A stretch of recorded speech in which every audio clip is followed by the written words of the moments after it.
تن پر علی علی ہو زباں پر علی علی، مر جاؤں تو کفن پہ بھی لکھنا علی علی۔ یورپی تاریخ کی بہادر ترین قوم کے بارے میں چشم کشا حقائق، وائکنگز کی قبروں سے ملنے والے کفن کو دیکھ کر ماہرین آثار قدیمہ دم بخود۔ اسکینڈینیویا کی قبروں میں اللہ اور علی کے ناموں کی دریافت نے دنیا میں تہلکہ مچا دیا۔ گوروں کی برتری کے قائل سپر مارشسٹوں میں بھی کھلبلی۔ سویڈش یونیورسٹی کی ریسرچ پر مبنی حیرت انگیز اور ایمان افروز انکشافات سنتے ہیں علا حیدر کی خصوصی تحقیقاتی رپورٹ والا سر اسپیشل میں۔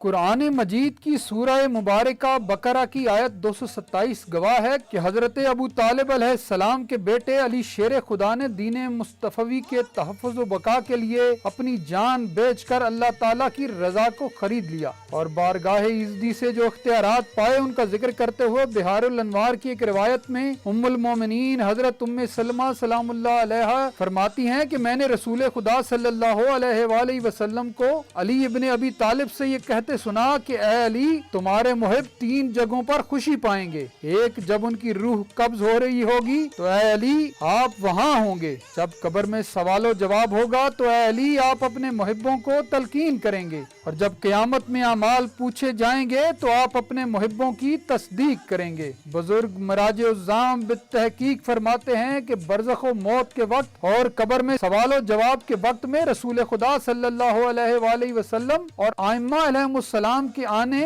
اور مومن کی مدد کرنے پر آیات و روایات دلیل ہیں، اور یہ ان کا باذن اللہ تصرف تکوینی ہے۔ اہل سنت کتب میں کئی احادیث مذکور ہیں جن کے مطابق قیامت کے دن لوگوں کو روک کر ان سے علی ابن ابی طالب علیہ السلام کی ولایت کے بارے میں سوال کیا جائے گا۔ یہی وہ سبب ہے کہ محب اہل بیت اور علی والا ہونے کی سند قبر میں اپنے ساتھ رکھنے کے لیے ہر عاشق خانوادہ رسول کی خواہش ہوتی ہے کہ جب وہ کربلا و نجف جائے تو اللہ نبی کے ساتھ طائمہ تھار کے ناموں والے کفن ضرور خرید کے لائے، اور جو خود زیارت پر نہیں جاتے وہ زائرین سے کفن لانے کی درخواست کرتے نظر آتے ہیں۔ اسی لیے تو شاعروں نے لکھا، ہمت نہیں کسی کی عزادار کے سوا، اپنا کفن جو موت سے پہلے خرید لے۔ تاریخ اسلام گواہ ہے کہ صرف عام انسان ہی نہیں، حضرت عمر خطاب رضی اللہ تعالیٰ عنہ جیسے صحابہ بھی اپنے قبر اور کفن میں اولاد رسول کی غلامی کی سند رکھنے کے خواہش مند نظر آتے ہیں۔ لیکن حال ہی میں جس دریافت نے تاریخ پر ریسرچ کرنے والوں کی دنیا میں تہلکہ مچا دیا، وہ مغرب کی بہادر ترین قوم وائکنگز کے کفنوں پر لکھے ہوئے اللہ تعالیٰ اور مولائے کائنات حضرت علی بن ابی طالب علیہ السلام کے نام ہیں۔ یہ کامیابی آپسلا یونیورسٹی میں کپڑوں کی ماہر آثار قدیمہ اینیکا لارسن کو ملی جب وہ وائکنگز مردوں اور عورتوں کی قبروں والی ان کشتیوں میں پائے جانے والے تدفین کے کپڑوں کی دوبارہ جانچ کر رہی تھی، کیونکہ 9ویں اور 10ویں صدی قبل کی قبروں سے برآمد ہونے والے کپڑوں پر اللہ اور علی سمیت عربی زبان کے کئی الفاظ درج ہیں۔ Be B C, Daily Mail سمیت برطانوی و سویڈش میڈیا کی رپورٹس کے مطابق ان اشیاء کی برآمد سے ایسا لگتا ہے کہ نورڈک یعنی وائکنگ لوگوں کا بھی بعد از موت زندگی کا وہی نظریہ تھا جو مسلمانوں کا ہے، یعنی محمد و آل محمد کی شفاعت نجات کی ضمانت ہے۔ وائکنگز کی یہ قبریں سویڈن میں برکا اور گاملا اپسلا کے مقام پر 19ویں اور 20ویں صدی کے درمیان کھدائی کے دوران ملی تھی۔ اینیکا لارسن کے مطابق کپڑوں پر ایک چھوٹا سا ڈیزائن جو 1.5 سینٹی میٹر سے زیادہ نہیں تھا، وہ اسکینڈینیویا میں کسی چیز سے مماثلت نہیں رکھتا تھا۔ ان کا کہنا تھا کہ میں اس کو سمجھ نہیں سکی، اور پھر مجھے یاد آیا کہ میں نے ایسے ہی ڈیزائن کہاں دیکھے ہیں، اسپین میں مورش ٹیکسٹائل پر۔ اس پیٹرن کو بڑا کر کے شیشے میں ایک عکس دیکھنے پر علم ہوا کہ یہ لفظ اللہ ہے۔ لارسن کو اس وقت یہ احساس ہوا کہ وہ وائکنگز کے پیٹرن پر غور نہیں کر رہی، بلکہ یہ قدیم عربی کوفی رسم الخط ہے، اور یہ وہ الفاظ تھے جو بار بار دہرائے گئے تھے، جن میں سے ایک لفظ انہیں ان کے ایرانی ساتھی نے بتایا کہ یہ علی ہے، جو مسلمانوں کے نبی کے بھائی اور سالار و علمدار کا نام ہے۔ لیکن علی کے ساتھ لکھے لفظ کو سمجھنا زیادہ مشکل تھا۔ اس پہیلی کو سلجھانے کے لیے انہوں نے الفاظ کو بڑا کر کے ہر زاویے سے مشاہدہ کیا۔